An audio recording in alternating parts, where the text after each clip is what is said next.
Hello and welcome to the video. In this video, I'm going to be showing you the best Samsung Galaxy S24 Ultra settings that you need to enable right now. Some of these settings are going to be a no-brainer and add a lot of value to your device. However, some of these settings are purely a preference, and so you can configure them as you wish. This is just a recommendation.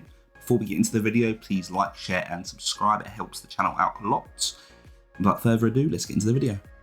Okay, so let's go and take a look at the settings. I'm going to run through them in order from top to bottom, and then I'm going to go through each one. So we've got Samsung account. So if you haven't already, then you need to create a Samsung account. I would highly recommend logging into your Samsung account into the device. This provides you a lot of benefit. That gives you 5 gigs of storage you can back up to. You can use things like Find Your Phone. You've obviously got the AI advanced features that you can use with it, which allows for some personalization. And also you can do things like Smart Things, which are the Samsung connected devices such as your TV, watches. You can all control all of those devices from a custom dashboard. We'll also use the Samsung account for some other bits and pieces as we move along here. Taking a look at the connections. First of all, we've got Bluetooth. If you're not using this, I would recommend turning it off. Not only is it going to save you battery life, but also there's been some hacks via Bluetooth, and so I'd recommend switching that off. For NFC, I'd also recommend switching this off as well if you're not using it. Now this is for things like contactless payments, so when you're paying with your phone instead of your card. So switch this off if it's not in use. This can also be used by people if they actually swipe by your phone. They can use that to take payments directly from your account. And we've also got the ultra wideband as well, which is used to identify the location of any nearby devices. Now this again can be used by things like the Samsung tag. So switch this off when it's not in use.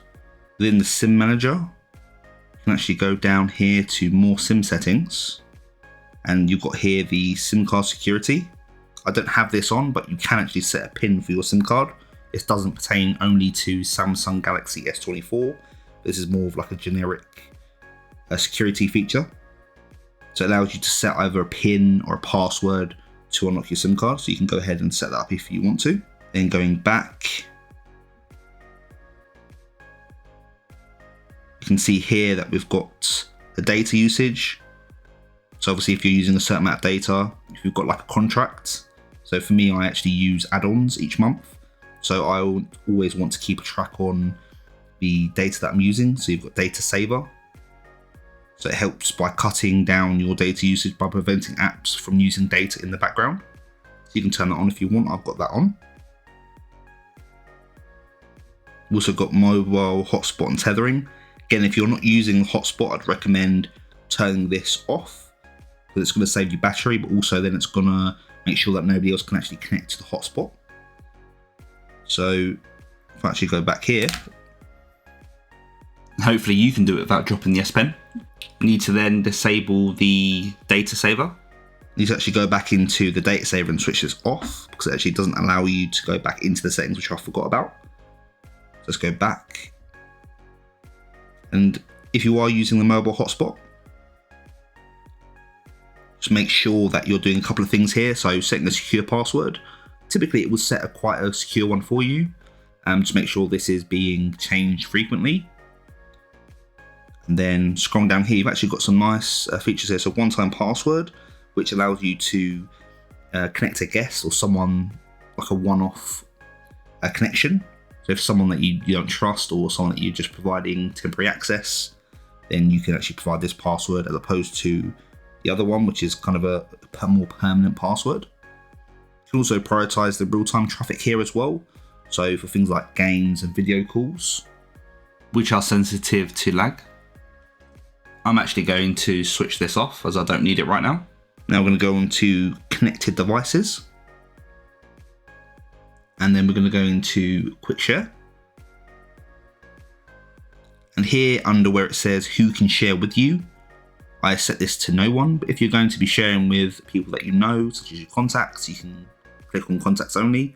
I wouldn't recommend everyone because that's going to allow potentially people that you don't know to share with. And then as you're sharing the content, you do want to, or if you're sharing any data at all, you want to set an expiry. So it defaults to 2 days, but you can change this as you wish, more of a preference. Now we can take a look at modes and routines. So here you can actually choose a mode based on what you're doing. So for example, sleep. And you can actually decide what when this turns on. So you can either do it manually. By default, it's until I turn it off. But here you can actually allow Samsung to detect when you're sleeping. It does this by monitoring your usage patterns on your phone, and it can then detect when you're sleeping and when you're not. So once you've got your mode configured, it then allows you to create like a routine. So for example, the routine is like an if a certain condition is met, then perform a certain action. So you can say if you're sleeping, then you can perform a certain action such as notifications set to do not disturb, so that you can get a good night's sleep. I'm going to cancel out of this. Then we've got sounds and vibration. So you can set whether you want the sound on, just vibrate only, or mute. I'm going to go down to sound quality and effects here. And here you can see you've got some Dolby Atmos settings. So make sure this is on. This is actually off by default, as well as the Dolby Atmos for gaming. It provides you with better sounds as you're playing games. And what you can actually do as well, down here, you can do adapt sound here. So this actually adapts the sound around you, particularly when you're using headphones. You can see here, under 30 years old. You can actually customize these if you wish. For me, I'm just going to leave that to the default. You want to make sure that's on. Now we're going to take a look at display. So you can choose between light mode or dark mode. I prefer dark mode because it gives my eyes a bit of a rest. I use the computer all day, so it's nice to have a bit of darkness. You can adjust the brightness. I've got it all the way up in terms of the brightness because I want this video to come out nice and clear. You have adaptive brightness, which adjusts during the time of day. So when it's obviously nighttime or daytime or the sunlight's out, it will adapt and change the brightness. Then we've got the motion smoothness, which I've set to adaptive, which provides a refresh rate of up to 120 Hz.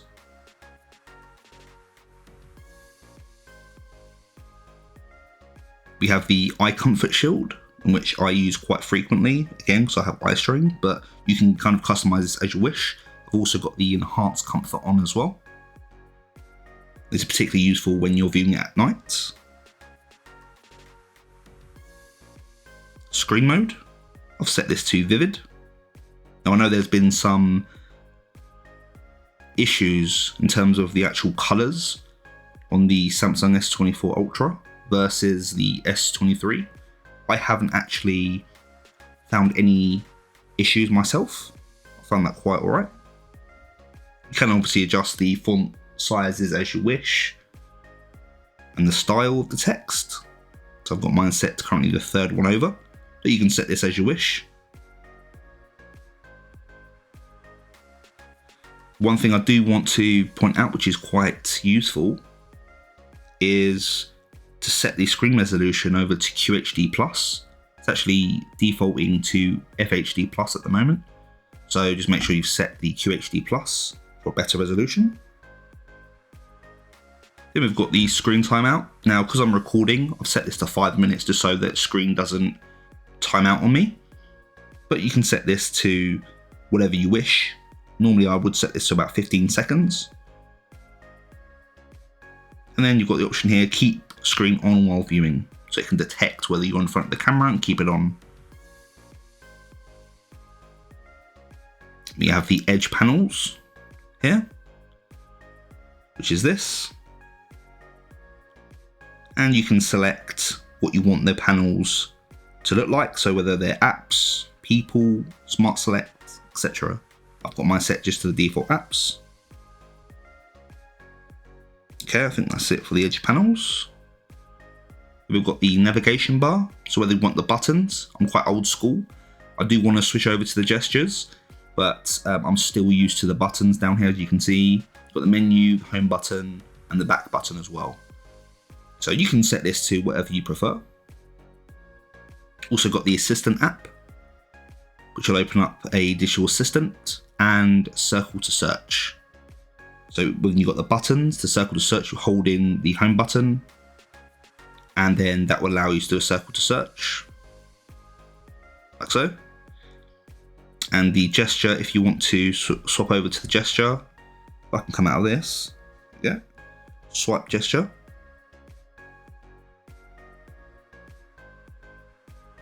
Okay, I'll need to change another setting, that's fine. But if you're the swipe gesture, you get a little pill, a line down here that you can essentially hold on to, similar to the home button, that allows you to do circle to search. Next, we will take a look at the battery. So of course you've got the power saving, for if you're low on battery and you need to save some power. I've got that off currently. You can also look and see what the actual usage is, which is quite nice. You do have the battery protection. So the basic allows you to charge your phone as normal, so it allows you to charge it up to 100%. The adaptive, which is a mix of both basic and maximum. So it will use maximum while asleep and switch to basic before you wake up. So if you've got your phone charged overnight, for example, it will just ensure that it goes only up to 80%, which is the maximum, and then switch to basic before you wake up. Now I've got mine set to maximum because I want the battery to last as long as possible, but you can decide and set to whichever you prefer. You do also have the charge settings here. So this is show charging information, which shows the battery level. And then we've got the fast charging and fast wireless charging, which I'll turn on. Next, I'm going to show themes. So this allows you to actually customize the buttons and the actual way everything looks, as you can see here. So the theme of everything. Now there's some here you can buy, but there are some for free. So if you do a search for free themes, you can actually see there's some here, which I've actually applied this one. Now I never, because I liked the look of that. But you can have a look through this, and it provides a nice theme like this. And also you can see the icons have changed color as well into more of like a neon theme, which I find really, really useful. And this looks really nice. More nice than useful. Now let's take a look at the lock screen. So lock screen, we've got here, screen lock type. Now I've got this set to password and fingerprints. However, you can use your face. I wouldn't recommend setting it to obviously none or the swipe or pin, because they can be easily guessed. You've got the extend unlock, which allows the device to be unlocked if you're at a safe location, or if you've got like a watch connected to the phone as well. Which I wouldn't recommend. And there's another option in here for keeping the device unlocked when it's in your pocket. And again, I wouldn't recommend this. Bypasses the security that you've got on your device. And if someone, unknown uses the device, then they can obviously access all your information. It's not able to differentiate between you or another person. So I wouldn't recommend using the extend unlock. We've got the always on display, just set to on. And then we've got the touch and hold to edit, which allows you to touch and hold the home screen and edit that as you wish. We've got the roaming clock, so if you're in like a different country or a different time zone, it will then display that time zone clock along with your home clock as well. Then we do have widgets, so we can actually customize those at the home screen. You've got all of the regular widgets as you would expect, and you can turn them on or off and then add them as you wish. So let's move on now to security and privacy. So we spoke about the lock screen, which is the password or fingerprints. But if you've got any notices down here, like I have here, just make sure you're going into these and taking the actions. So for me, it's saying, hey, change your password. That's what I need to do. But if you've got any other warnings here, then just go through and make sure you follow those through as well. Then we've got auto blocker. So auto blocker blocks apps from unauthorized sources. So things like if you're downloading APKs, which could potentially contain malware, or if you're, it also does like app checks to make sure there's no malware or malicious activities going on. Also does some USB cable detection as well to prevent malicious file transfers, for example, or charging or computers doing anything dodgy. And then I've got the messaging app protection, which block images suspected of containing malware in messaging apps, and also the block software updates by USB cable to prevent installation of software via USB cable that could be potentially malicious. We've also got some more security settings down here, such as security folder, which allows you to set up a folder that you can contain personal information in there, and you can set a pin on this as well. So lock type, for example, you can set pin, password, or pattern, and then you can add that secure folder to app screen, which is what I've done.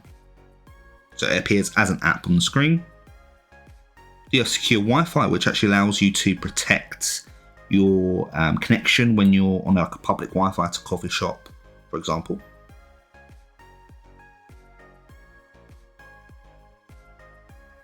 So here we've got additional privacy controls. Now you can turn on or off camera microphone access. I would recommend switching or leaving these on. Now, some people do switch these off because they don't like the fact that the system can access the camera or microphone when it needs. So you can leave this off if you wish. I would recommend leaving these on, otherwise it's going to affect the features on your phone. And then alert when clipboard is accessed, I've got switched on. So just so that I know what's using the clipboard, especially if you've copied something that you don't want to be shared with anyone else or accessed by any apps.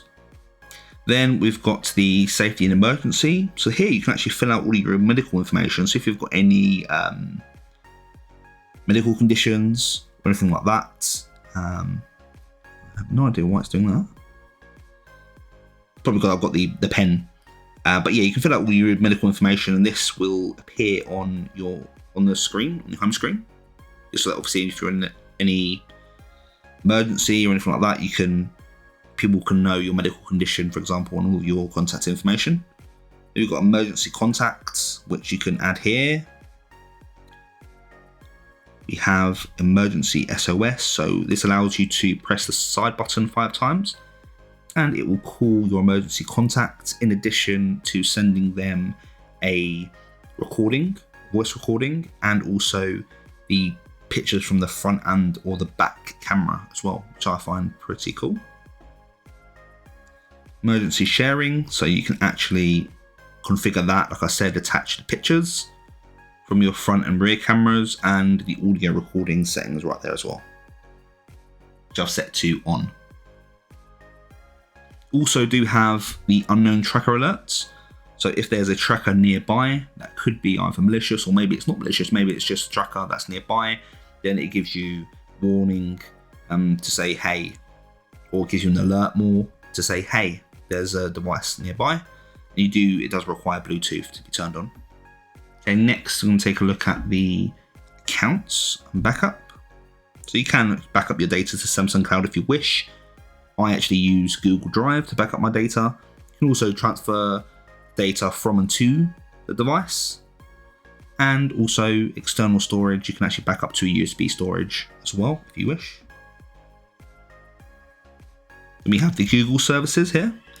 So if there's any recommendations here, I would recommend to obviously go ahead and follow them. So the backup, for example, is off. I've got some of this off because I'm going to actually do a reset after this and then set up everything from scratch again, because I've been kind of using this for demos and stuff like that and playing around with it quite a bit. So things like Find My Device, Password Manager, Google Wallet, they're all good stuff you can actually go ahead and download if you wish and use those. Nothing that's in particular to the S24.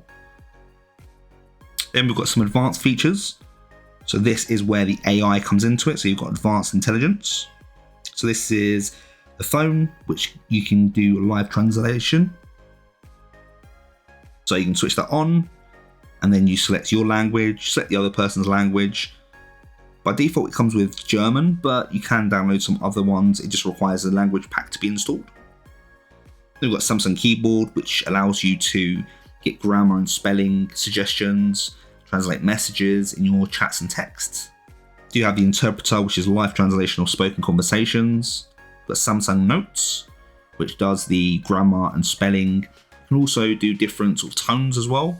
So if like you're going from a friendly to formal, or vice versa, it can actually suggest that. Voice recorder, to transform the recordings into text transcription. So essentially, it's going voice to text. And the Samsung Internet, so get summaries of web pages, along with some translation ability as well there. So by using that Samsung Internet browser, you're going to get some added AI abilities there. Then we've got Photo Editor to actually edit photos. So for example, if you have a photo, you can remove the background or replace it with AI. And also you can do a bunch of other stuff in there as well. You have the option here if you want added privacy to process the data only on this device. It does take away some of the features that you're going to have. But if you are privacy conscious or security conscious, you can select on, and that's going to keep all of your data on this device, and it won't go out onto the cloud, for example, with your data. Then we've got Bixby. So this is your AI assistant. Yep. And as I've said, that's popped up. And so you voice wake up. You can either choose this or this. I'm not going to say it because it's going to wake it up. But you can also teach it to respond to your voice only, which is going to go through and get you to say a bunch of stuff so that it records and knows your voice so that other people can't then wake it up. So we've got some air actions here that we can do. So you can see here that to press and hold the pen button opens the camera. You can actually set anything you want on here, any apps. I've set it to the camera. And then you've got the gestures here. So going back, home, recents, smart select, and then screen right. So camera, single press, take a picture when the camera's open. And then if you're viewing any videos, music, single press is play pause, double press, play next, etc. And you can see volume up, volume down, with a lot of cool gestures there, which come in quite handy. You have the air command, so you can either have the compact, or you can have the standard. So here I've actually got the wheel. I will show you how you can get this as well later on in the video. But you can see you've got the various different apps here. You can actually customize these as well. Shortcuts, so you can see here you can actually pin any app you wish. So I've got these, there's some of these are default, but you can select any apps you want. Air viewer, so I've got the previews and pointer. So if you're pointing at something, it will zoom in and show you a quick preview of that thing. When S Pen is removed, do nothing. You can set open an air command or create a note if you wish. Then if we go into more S Pen settings, you can see keep S Pen connected is on, and then also warn. So if you forgot to put your S Pen back in, it will actually warn you to say, hey, your S Pen's out, make sure you put it back in basically. If you've got multiple S Pens, you can use multiple S Pens if you wish. And then you've got the S Pen unlock, which I don't like. But if you wish, you could use that not secure, because if you have this, if you're unlocking it with the pen, then obviously anyone with the pen can unlock it. Then we've got the side button. So in my case, it opens up YouTube if I double press it. But you can obviously select whatever app you want, and press and hold it for me brings up the power menu. But again, you can use that to wake the AI assistant. You have multi-window. So I've got swipe for split screen and swipe for pop-up view on, which allows you to go in split screen modes. So you can actually adjust the window as you want. Motions and gestures. So I've got actually all of these on. These are quite handy. So lift to wake, for example, turn on the screen when you pick up your phone, turn on the screen when you double tap it, double tap an empty space on the home screen or lock screen to turn it off. You can alert when the phone is picked up. You can mute incoming calls and palm swipe the edge of your hand across the screen to take a screenshot. There's some nice, cool things you can do there. So I've got all of those on. You have one-handed mode, and you can decide how you switch that on. In my case, it's just double tapping the home button. Now let's take a look at device care. So this actually allows you to detect if there's any problems on your phone and automatically resolves the issues. So there is normally a button about here if you haven't done the report in a while, or if there's something wrong, you can click it and it'll actually then perform those actions. But as you can see, it's going to monitor the battery, storage, memory, if there's any malware on your phone, for example. Performance profile, I've got mine to standard. It provides the recommended balance between proficiency, speed, battery life, and cooling efficiency. Got auto optimization as well, which you can decide. So if there's some things that you need to remediate, so if it finds some issues and it wants to fix them, then you can say actually instead of doing it straight away, which if you want you can, it will restart your device when it needs to. But I decide actually if it does need to restarting, just restart it at least times. And that's a predictable schedule when you know that your device may turn off. Just set that at a time where you know you're not using it. Got software updates, which you should always be checking regularly. If there's a software update, then just install those. It does give new features, but also it's better for security. If there's any issues with securing your device, it's just going to make your device more secure, basically. And then also we've got diagnostics. So if you think that part of the phone's not working correctly, you can actually go ahead and test it. So phone diagnostics, you can test all parts of your phone. So you can see I've already done NFC, but you can test out various parts which I think cool, or you can just click on test all. And it will go through and test everything, make sure it's all functioning as it needs to.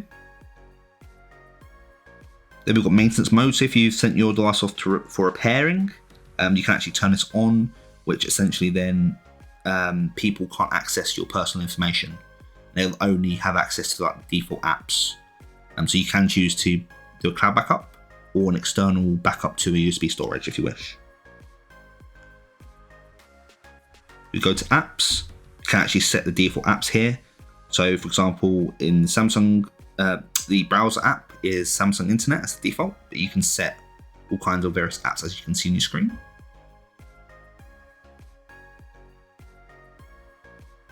Software updates, spoke about making sure that you're always installing the software updates. Now, what you can do and what I would recommend is going into the Play Store frequently, tapping on your little icon, your picture logo, and then if you go to Manage Apps and Devices, just make sure you click Update All, and that's going to update all of your apps that you have in one go, rather than going through and updating one by one. It just saves you quite a bit of time there. Also, we've got some camera options as well. So when you've got your camera open, what you want to do is make sure you've got photo selected and 12 megapixels selected, and this is going to allow you to essentially access all of the camera features. So scan documents and text, which is on by default, scan QR codes. You can see here intelligent optimization. So I've got mine set to maximum for the quality optimization. You can set yours to medium or minimum if you wish. You've got the scene optimizer, which I've turned on, which automatically optimizes the color and contrast of pictures to make dark scenes look brighter, food look tastier, and landscapes look more vivid. So that's a no-brainer for that particular setting. You can set watermarks if you wish. You have some advanced picture options if you want to save some space in your device. Auto FPS, I've got mine used for 30 FPS and 60 FPS. Video stabilization's on. Got some advanced video options. I've set mine to the most compatible. However, if you want to save some space, you can go ahead and set the high efficiency. Got the tracking autofocus on. You have the camera assistant here. Now you do have to go into the Samsung store and download this, but this allows you to do things like zoom shortcuts to 2 times, 10 times, 100 times zooms. It enables auto HDR. I have the distortion correction on, auto lens switching on, and then the adaptive pixel to reduce noise in low light shots. Going back, we do actually have some hidden features here, also hidden settings. So you can see here Pro Video I have. If you click more, then that's where the Pro Video would be. So actually it was Pro Video was actually here. So what we need to do is just drag it down and then you can kind of adjust where you want this to show, save. And if you go back over to Pro Video, you can actually see it will light up 120 FPS for you in Ultra HD, whereas before that was 60. And also if you go into 8K, that gives you either 30 FPS or 24 FPS. So it unlocks a nice 120 FPS Ultra HD that you can actually use, which is pretty cool. So what you can do is actually back in the home screen, by default, the apps here are sorted by custom order, which just means they're sorted in the date that they were installed on the device. So you can actually click the dot here. Sorry, not settings. Go to sort, and then alphabetical order, and that then A to Z. You can then flick through apps, and you're able to locate stuff much faster. You have the Samsung keyboard as well. So if I go into the internet, for example, and I want to search for something here using the keyboard, like so, you can see that you've got some icons here for the keyboard, and you can actually arrange these as you wish. Just thought I'd mention that you can kind of put things or hide things away. So if you actually, the handwriting I use quite a lot, you can actually put that up there if you wish. Now, you have noticed that in the video, you may have noticed that I have all of these in like a circle and arranged in a circle. And I did say that I will show you how that's done. What I use for that is an app called Pentastic, and you can get this in the store. So if you go into the Samsung store, you can actually download Pentastic. This is going to give you some pointers. So for example, you can see here I've got a crocro as my pointer, and then you've got the air command that you can hear. So you can see I've got circle, but you've got other ones if you wish as well, but I just thought this one looks the nicest, to be honest.